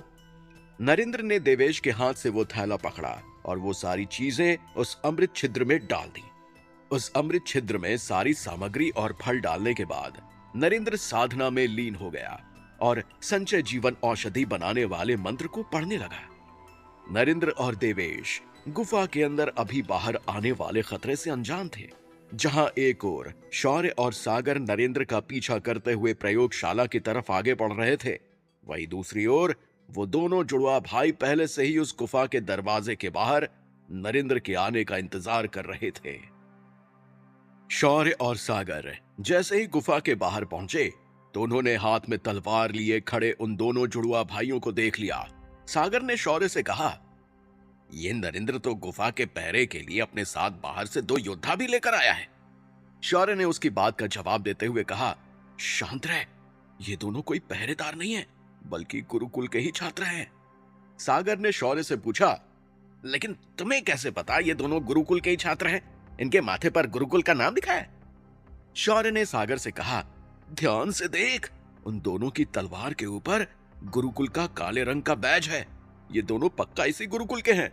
सागर ने जोश में आकर कहा, तो फिर इंतजार क्या करना, इनको पीछे से दबोच लेते हैं। शौर्य ने गंभीर भाव से कहा, नहीं, मुझे नहीं लगता ये नरेंद्र के पहरेदार हैं। ये यहाँ किसी और इरादे से आए हैं। हम कुछ देर यही झाड़ियों में इंतजार करते हैं, उसके बाद देखेंगे क्या करना है। शौर्य की बात पर सागर ने अपना सिर हिलाया और चुपचाप दोनों झाड़ियों में बैठ गए। 3 घंटे बीत चुके थे, सूर्यास्त होने वाला था और नरेंद्र से ज्यादा देवेश की चिंता बढ़ती जा रही थी। उसने अपनी चिंता नरेंद्र से व्यक्त की और कहा, नरेंद्र, सूरज ढलने वाला है, अब सिर्फ 10 मिनट बचे हैं। देवेश की बेचैनी जायज थी। नरेंद्र ने देवेश की बात को अनसुना कर दिया और साधना में लीन होकर फिर से मंत्र पढ़ने लगा। समय बीतने के साथ साथ देवेश की घबराहट बढ़ती जा रही थी, लेकिन नरेंद्र अभी भी अपने मन को शांत किए चुपचाप मंत्र पढ़ रहा था। अचानक से उस अमृत छिद्र से एक तेज लाल रोशनी निकली, जिसकी चमक के कारण नरेंद्र की आंखें भी चौंधी आ गईं। वो रोशनी हटी तो उस अमृत छिद्र से एक लाल रंग का तरल पदार्थ बाहर आ रहा था, जिसे देखकर नरेंद्र की आंखें चौड़ी हो गईं और देवेश भी खुशी से झूम उठा। देवेश ने खुशी से चिल्लाते हुए कहा, मिल गई, मुबारक हो भाई, आखिरकार हमने ये जीवन संचय औषधि बना ही ली। देवेश की इस बात के साथ बाहर के मौसम ने भी करवट बदल ली और आकाश में जोर जोर से बिजली कड़कने लगी। देवेश ने खुशी के मारे नरेंद्र को गले लगा लिया। नरेंद्र ने खांसते हुए देवेश से कहा, इतनी कस के पकड़ोगे तो मैं सांस नहीं ले पाऊंगा। देवेश ने नरेंद्र की तरफ देखकर मुस्कुराते हुए कहा, माफ करना भाई, वो ये औषधि बन गई ना तो थोड़ा सा जोश आ गया था। नरेंद्र ने देवेश को शांत कराते हुए कहा, अच्छा ये जोश बाद में दिखाना, पहले ये औषधि कांच की बोतल में भर ले। नरेंद्र की इतना कहते ही देवेश ने जल्दी से अपने बैग से कांच की बोतल निकाली और उस तरल पदार्थ को कांच की बोतल में भरकर नरेंद्र के हाथों में थमा दिया। देवेश ने नरेंद्र को आगाह किया और कहा, नरेंद्र, इससे पहले कि कोई आ जाए हमें यहां से निकलना चाहिए। नरेंद्र ने वो बोतल अपने बैग में रखी और देवेश और नरेंद्र उस गुफा से बाहर की ओर निकल पड़े। गुफा के बाहर वो दोनों जुड़वा भाई नरेंद्र और देवेश का पहले से ही इंतजार कर रहे थे। नरेंद्र और देवेश इस बात से अनजान खुशी से झूमते हुए छात्रावास की ओर वापस जा रहे थे। उसी समय नरेंद्र को जंगल में एक आहट सुनाई दी और उसने धीरे से देवेश के कान में कहा, औषधि की बोतल को छुपाकर हमें सावधानी से आगे बढ़ना चाहिए, कोई हमारा पीछा कर रहा है। नरेंद्र की बात सुनकर देवेश के चेहरे के हाव भाव बदल गए और उसने नरेंद्र से कहा, लेकिन तुम्हें कैसे पता? नरेंद्र ने फिर से कहा, तुम्हें जितना कह रहा हूं उतना करो, बस ज्यादा सवाल मत पूछो। नरेंद्र और देवेश चुपचाप आगे बढ़ने लगे। उन जुड़वा भाइयों के अलावा शौर्य और सागर भी नरेंद्र का पीछा कर रहे थे। केशव और करण में बहुत सी चीजें समान और बहुत सी चीजें अलग थी। करण बाएं हाथ से और केशव दाएं हाथ से तलवार चलाता था, लेकिन दोनों के वार करने की क्षमता और रफ्तार के आगे बड़े बड़े योद्धाओं के भी पांव कांप जाते थे। इन दोनों के वार में इतनी शक्ति थी कि वो अपनी तलवार के एक ही वार से बड़ी सी चट्टान को भी दो टुकड़ों में बांटते। करण और केशव के पास खास शक्तियां भी थी और वो शक्तियां गुरुकुल के कुलाचार्यों द्वारा उन्हें उपहार स्वरूप दी गई थीं। दोनों जुड़वा भाई नरेंद्र और देवेश का पीछा कर ही रहे थे कि तभी केशव ने करण से कहा, समय आ गया है करण, अब असली युद्ध के लिए तैयार हो जाओ। करण ने गुस्से से अपने दांत भींचते हुए कहा, भैया मैं तो कब से इस मौके की तलाश में था, आप एक बार हाँ तो कीजिए, फिर देखिएगा मैं कैसे इस नरेंद्र के टुकड़े टुकड़े करता हूं। करण के इतना कहते ही दोनों भाइयों ने उड़ते हुए देवेश और नरेंद्र के सिर पर वार करके उनको नीचे गिरा दिया। हमला होने के बावजूद भी नरेंद्र ने उस बैग को बचा लिया जिसमें वो संचय जीवन औषधि की बोतल रखी हुई थी। नरेंद्र और देवेश के नीचे गिरते ही वो दोनों जुड़वा भाई अपनी तलवार निकालकर नरेंद्र पर हमला करने के लिए तैयार थे। नरेंद्र ने नीचे धरती पर गिरे हुए पूछा, किसने भेजा है तुम्हें? वो दोनों भाई एक दूसरे की तरफ देखकर हंसे और केशव से कहा, ये तेरे गुरुकुल की कोई परीक्षा नहीं है जो तू हमसे सवाल जवाब करेगा, चल चुपचाप संचय जीवन औषधि निकाल। इन दोनों भाइयों की बात सुनकर देवेश थोड़ा सा घबरा गया और हकलाते हुए बोला, हमारे पास कोई औषधि नहीं है, तुम किस औषधि की बात कर रहे हो?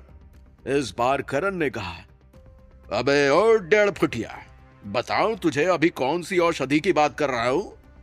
करण की बात सुनकर नरेंद्र खड़ा हुआ और बोला, अच्छा तो तुम्हें संचय जीवन औषधि चाहिए, ठीक है अभी देता हूं। इतना कहते हुए नरेंद्र देवेश की आंखों में देखता है और वो दोनों एक साथ उन जुड़वा भाइयों के पैरों पर वार करके उन्हें नीचे गिरा देते हैं।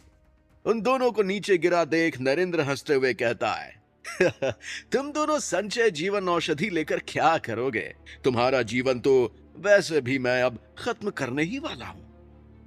नरेंद्र के इतना कहते ही उन दोनों भाइयों के चेहरे का रंग उड़ जाता है और वे अपने कपड़े की धूल साफ करते हुए खड़े होते हैं और दांत पीसते हुए नरेंद्र और देवेश पर वार कर देते हैं। उन दोनों को अपनी तरफ आता देखकर नरेंद्र कहता है, देवेश अभी भाग और जब तक मैं ना बोलूं तब तक कुछ मत करना। उन दोनों भाइयों से बचने के लिए नरेंद्र और देवेश पेड़ों के पीछे छुप रहे थे, लेकिन उन दोनों की तलवार की धार इतनी तेज थी कि उनके एक ही वार में पेड़ टूटकर नीचे गिर जा रहे थे। वे दोनों जुड़वा भाई लगातार वार पर वार कर रहे थे कि तभी देवेश नरेंद्र से बोला, जल्दी कुछ कर नरेंद्र, मुझे नहीं लगता मैं ज्यादा देर तक इनकी तलवार के सामने टिक पाऊंगा। नरेंद्र उसे समझाते हुए कहता है, बस कुछ देर और संभाल ले। करण और केशव लगातार नरेंद्र और देवेश पर एक के बाद एक वार किए जा रहे थे, लेकिन नरेंद्र और देवेश दोनों ही अभी तक उनके हर एक वार से बचने में सफल हो रहे थे। ये देखकर केशव ने करण से कहा, रुक जा करण, रुक जा। इनको मारना इतना आसान भी नहीं है। इन दोनों को मारने के लिए हमें कोई दूसरा तरीका निकालना पड़ेगा।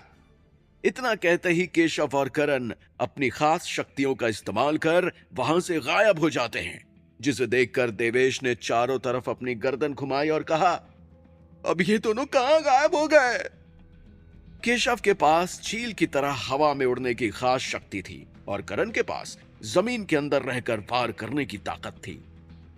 देवेश ने एक टेढ़ी मुस्कुराहट के साथ कहा, मुझे देखकर डर गए होंगे। देवेश की बात सुनकर नरेंद्र मुस्कुराने लगा कि तभी केशव हवा में उड़ते हुए नरेंद्र और देवेश के सिर के ऊपर आ गया। केशव ने देवेश के सिर पर हमला किया और हंसते हुए कहा, तुझसे तो इस जंगल की चींटियां भी नहीं डरेंगी। जहां एक और केशव हवा में उड़कर नरेंद्र पर वार कर रहा था, तो वहीं दूसरी ओर करण ने जमीन के अंदर से नरेंद्र और देवेश के पैरों पर वार करना शुरू कर दिया। आकाश और जमीन दोनों जगह से वार होने के कारण नरेंद्र और देवेश के लिए मुश्किलें बढ़ती जा रही थीं। यह देखकर देवेश ने घबराते हुए कहा, नरेंद्र, ये तो अब दोनों जगह से वार कर रहे हैं, अब क्या करेंगे? नरेंद्र ने देवेश को तसल्ली दी और कहा, तो बस कुछ देर रुक जा, एक बार मौका मिलने दे, फिर बताता हूं। नरेंद्र कुछ देर तक उन दोनों के वार से बचने के लिए इधर उधर भागता रहता है। नरेंद्र को इधर उधर भागता देख करण और केशव का आत्मविश्वास बढ़ जाता है, जिसे देखकर केशव हंसते हुए कहता है, तू तो भगौड़ा निकला, देखो कैसे कायरों की तरह भाग रहा है। नरेंद्र और देवेश केशव की बात को अनसुनाकर इधर उधर भागते रहते हैं। नरेंद्र और देवेश को सामने भागते भागते एक तालाब दिखाई देता है और वो दोनों केशव और करण से बचने के लिए सीधा उस तालाब में कूद जाते हैं। नरेंद्र और देवेश जैसे ही उस तालाब में कूदते हैं तो मगरमच्छों का झुंड उन दोनों पर हमला कर देता है, जिसे देखकर देवेश कहता है, हे भगवान, आसमान से गिरे खजूर पर अटके वो दोनों भाई कम थे क्या, जो अब ये भी आ गए? नरेंद्र अपनी तलवार निकालता है और उन सभी मगरमच्छों पर वार करते हुए देवेश से कहता है, मुझे तो ऐसा लगता है कि तू मेरा हौसला बढ़ाने नहीं, मुझे मरवाने आया है। मगरमच्छ के झुंड के पास आते ही नरेंद्र और देवेश ने अपनी तलवारों से उन सभी को मार दिया। उन सभी को मारते ही देवेश ने जैसे ही अपनी गर्दन पानी से निकाली, तो केशव और करण दोनों ही तालाब के कोने पर अपनी तलवार लेकर खड़े हो गए। उन दोनों को देखकर देवेश अंदर आया और बोला, वो दोनों तो अभी भी बाहर खड़े हैं, अब बाहर कैसे निकले? नरेंद्र ने देवेश को आश्वासन दिया और कहा, अगर यहां से निकलना है तो कुछ ना कुछ तो करना पड़ेगा। नरेंद्र ने कुछ देर सोचा और कहा, इन दोनों को एक साथ मारना मुश्किल है। तू एक काम कर, तू उस पंछी को संभाल, तब तक मैं इस जमीनी कीड़े को देखता हूं। नरेंद्र की बात सुनकर देवेश के अंदर भी थोड़ा सा साहस आ जाता है और वो नरेंद्र की बात पर हामी भरता है। वो दोनों तालाब से बाहर निकलकर अलग अलग दिशाओं में दौड़ने लगते हैं। दोनों को उल्टी दिशा में भागता देख केशव करण से चिल्लाते हुए कहता है, पकड़ पकड़ इन भगोड़ों को। केशव अपनी चील की शक्तियों का इस्तेमाल करके देवेश का पीछा करने लगा, तो वहीं करण जमीन के रास्ते नरेंद्र के पीछे चला गया। जहां एक ओर नरेंद्र हर बार करण के वार से बच रहा था, तो वहीं दूसरी ओर भागते भागते देवेश की हालत पतली हो चुकी थी। देवेश इतना भाग चुका था कि वो हांफते हांफते नीचे गिर गया, जिसे देखकर केशव हवा से जमीन पर उतरा और देवेश के पास आकर बोला, भाग और भाग, मैं भी देखता हूं और कितना भागेगा तू। देवेश उसके सामने अपना हाथ हिलाते हुए अपने कदम पीछे खींचते हुए कहता है, दूर रह मुझसे, पास मत आ, दूर रह। कैसे बचेंगे नरेंद्र और देवेश इन जुड़वा भाइयों के वार से, जानने के लिए सुनते रहे पॉकेट एफएम।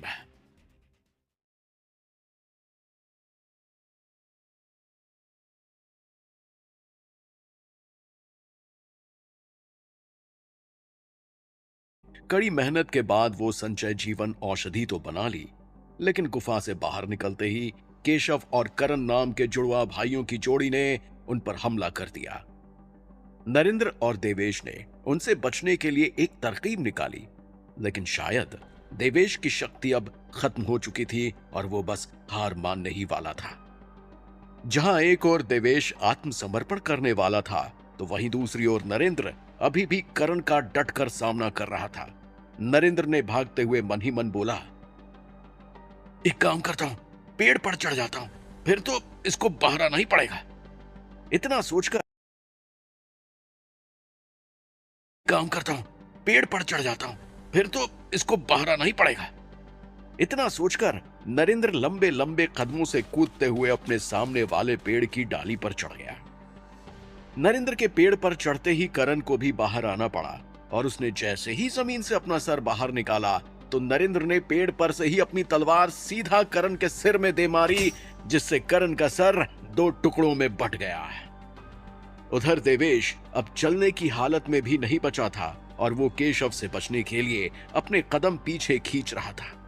केशव अपनी तलवार से देवेश को मारने ही वाला था कि तभी उसकी चीख निकली और उसका सर भी दो हिस्सों में टूटकर गिर गया।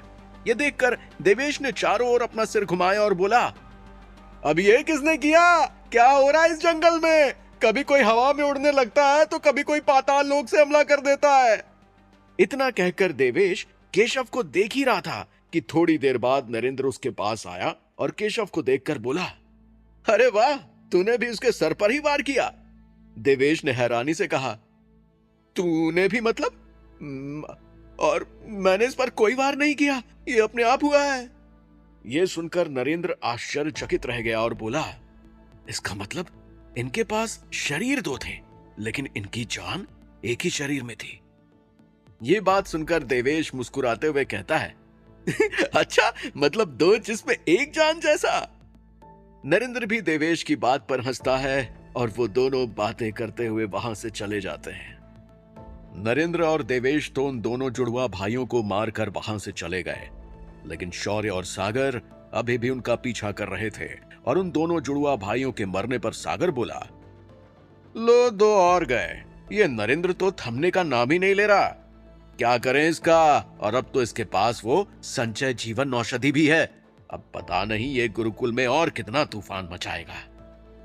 शौर्य भी सागर की बात से सहमत हुआ और बोला, हाँ, संचय जीवन औषधि मिलने के बाद तो अब इसे रोकना और भी मुश्किल हो गया है।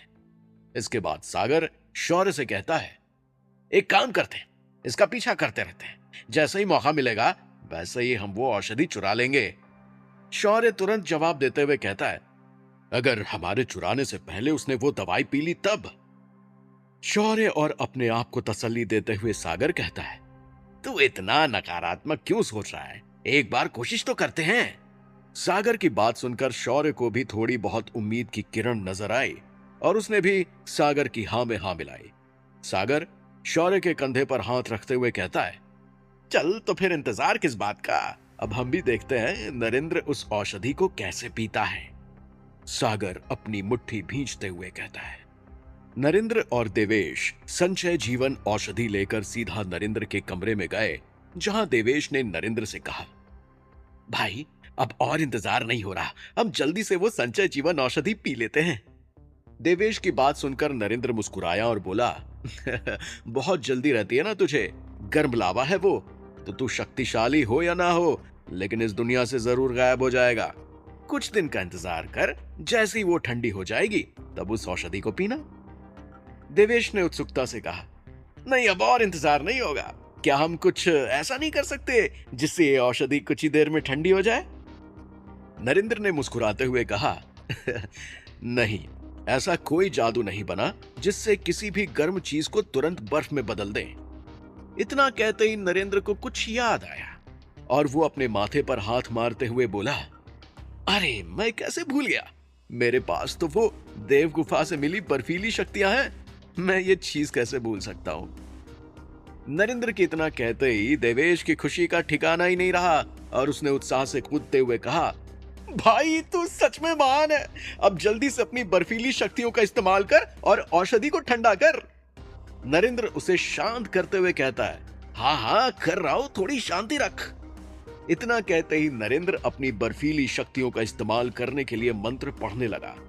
नरेंद्र के मंत्र पढ़ते ही उस कमरे में तेजी से बर्फीली हवाएं चलने लगी और धीरे धीरे वो गर्म लावा जैसी औषधि बर्फीले पानी में परिवर्तित हो गई। उस बोतल के ठंडा होते ही नरेंद्र ने उसके ढक्कन को खोला और देवेश की तरफ देखकर हंसते हुए बोला, मुबारक हो, अब हम इस औषधि को पी सकते हैं। ये सुनकर देवेश ने नरेंद्र को गले से लगा लिया। नरेंद्र उस औषधि को पीने ही वाला था कि तभी दरवाजा खटखटाने की आवाज आई, जिसे सुनकर नरेंद्र और देवेश दोनों के कान खड़े हो गए। दरवाजा खटखटाने की आवाज सुनकर देवेश ने कहा, तुम यही रुको, मैं देखता हूं। देवेश के दरवाजा खोलते ही एक मोटी लकड़ी के हथियार से किसी ने उसके सिर पर वार कर दिया, जिससे देवेश तुरंत बेहोश होकर जमीन पर गिर पड़ा। देवेश के नीचे गिरने की आवाज सुनकर नरेंद्र खिड़की के बराबर में रखी मेज पर वो औषधि की बोतल रखकर झट से बाहर आया। नरेंद्र ने बाहर आकर देवेश को नीचे बेहोश पड़े देखा। ये देखकर नरेंद्र हैरान रह गया और देवेश पर वार करने वाले व्यक्ति को कॉरिडोर में इधर उधर ढूंढने लगा। उस व्यक्ति को ढूंढते हुए नरेंद्र को एक झटका लगा और उसके मुंह से सिर्फ एक शब्द निकला, संजय जीवन औषधि। नरेंद्र ने तुरंत अपनी गर्दन पीछे घुमाई तो काला मास्क पहने एक लड़का खिड़की से उस बोतल को उठाने की कोशिश कर रहा था, जिसे देखकर नरेंद्र चिल्लाया, ओ रुक, तुझे अभी बताता हूं। उस व्यक्ति को बोतल चुराते देख नरेंद्र ने अपनी जेब से एक छोटा सा चाकू निकाला और उसके हाथ पर फेंक दिया।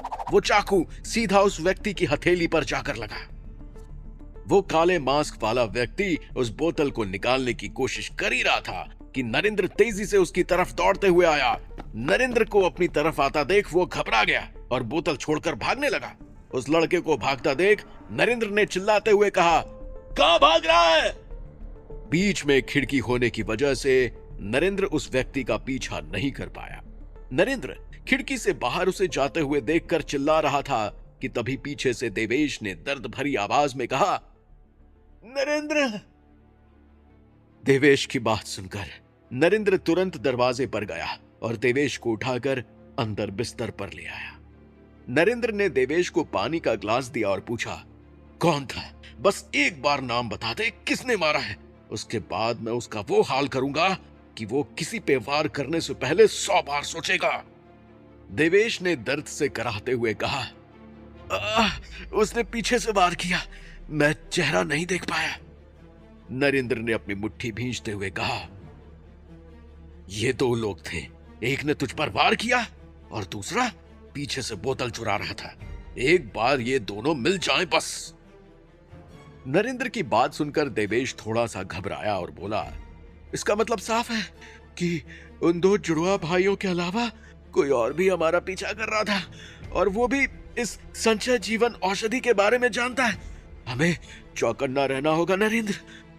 देवेश ने अपनी बात जारी रखी और कहा, नरेंद्र, तुम्हें अब बिना देरी किए ये औषधि पी लेनी चाहिए। इससे पहले कि वो दोनों वापस आए, तुम ये औषधि पी लो। नरेंद्र ने दांत पीसते हुए कहा, तू डरता क्यों है? आने तो उन दोनों को, मैं भी देखता हूं कि वो ये औषधि कैसे ले जाते हैं। देवेश ने गंभीरता से कहा, नहीं नरेंद्र, ये समय जोश में होश खोने का नहीं है। देवेश की बात सुनकर नरेंद्र भी अपने आप को शांत करते हुए बोला, हाँ तुम ठीक कह रहे हो। एक काम करते हैं, पहले आधी औषधि तुम पी लो, उसके बाद आधी मेरे लिए छोड़ देना। देवेश ने नरेंद्र से मुस्कुराते हुए कहा, नहीं नरेंद्र, मैं ये औषधि नहीं पी सकता। इस औषधि को बनाने का पूरा श्रेय तुम्हें जाता है। तुम इस औषधि की पूरी विधि खोज कर लाए। तुमने उन धुएं वाली आत्मा शक्तियों को मारकर मुझे बचाया। उसके बाद तुमने ही उन दोनों जुड़वा भाइयों से मेरी जान बचाई। तुमने अपनी मेहनत से ये औषधि बनाई है, इस पर मेरा कोई हक नहीं है। इसलिए ये पूरी औषधि तुम्हारी है और तुम ही पूर्ण रूप से इसके हकदार हो। नरेंद्र ने देवेश की बात को खारिज करते हुए कहा, नहीं देवेश, इस औषधि का जितना हकदार मैं हूं उतने ही तुम भी हो। तुमने भी हर समय मेरा साथ दिया और अपनी जान को जोखिम में डालकर एक बार मेरे कहने पर चुपचाप मेरे साथ उस प्रयोगशाला में चले गए। देवेश ने हल्की सी मुस्कुराहट के साथ कहा, नहीं नरेंद्र, इस औषधि पर सिर्फ तुम्हारा हक है। और मैं बस यही चाहता हूं कि तुम अकेले ही इस औषधि को पी लो। नरेंद्र के बार बार आग्रह करने पर भी देवेश नहीं माना और आखिर में नरेंद्र ने निराश होकर कहा, ठीक है, लेकिन मुझ पर तुम्हारा ये उधार रहा।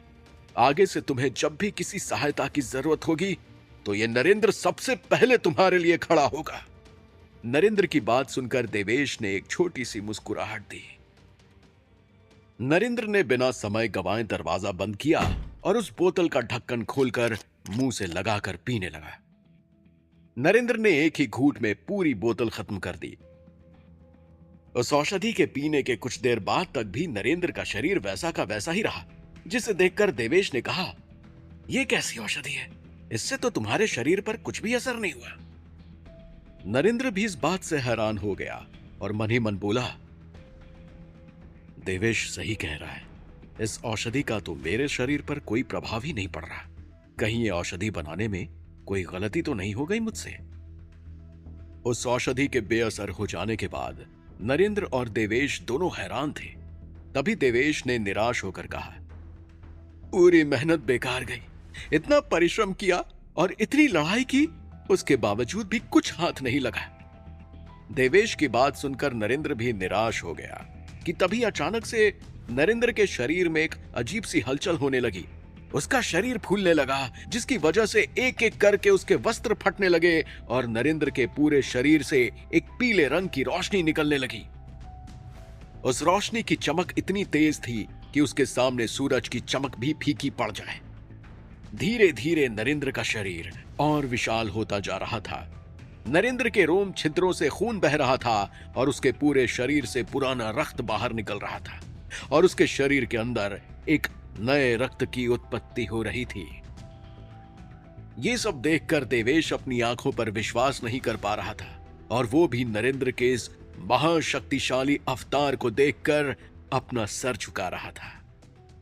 कुछ समय बाद नरेंद्र का शरीर वापस अपनी पुरानी स्थिति में आ गया और उसके अंदर एक नए अवतार का जन्म हुआ।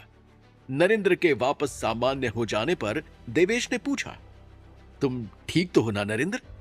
नरेंद्र ने हैरानी से कहा, हाँ मैं ठीक हूं, लेकिन अब मैं अपने शरीर के अंदर एक नई ऊर्जा, एक नई स्फूर्ति और एक नई ताकत को महसूस कर पा रहा हूं। वाकई में धन्वंतरी जी ने ठीक कहा था, ये दवाई किसी भी योद्धा को सामान्य से महाशक्तिशाली बनाने के लिए काफी है।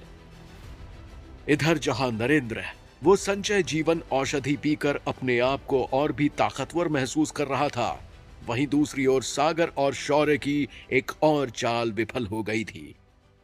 सागर और शौर्य वो औषधि चुराने ही वाले थे कि उनके हाथ से एक और मौका फिसल गया। शौर्य ही वो लड़का था जिसके हाथ में नरेंद्र ने चाकू मारा था और उस चाकू के वार की वजह से उसके हाथ से बहुत खून बह चुका था।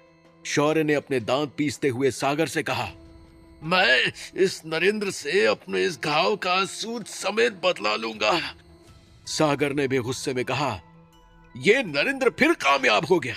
अब तक तो वो शायद वो संचय जीवन औषधि पी भी चुका होगा। सागर की बात सुनकर शौर्य ने अपना शातिर दिमाग चलाया और कहा, वो औषधि हमारे हाथ से जरूर चली गई है, लेकिन उसे बनाने की विधि अभी भी हमारे पास है। तो चिंता मत कर सागर, हम दोनों भी मौका मिलते ही उस औषधि को बना लेंगे। शौर्य की बात सुनकर सागर का हौसला भी बढ़ गया और वो बोला, सही कहा तुमने, अगर वो संचय जीवन औषधि बना सकता है तो हम भी बना सकते हैं।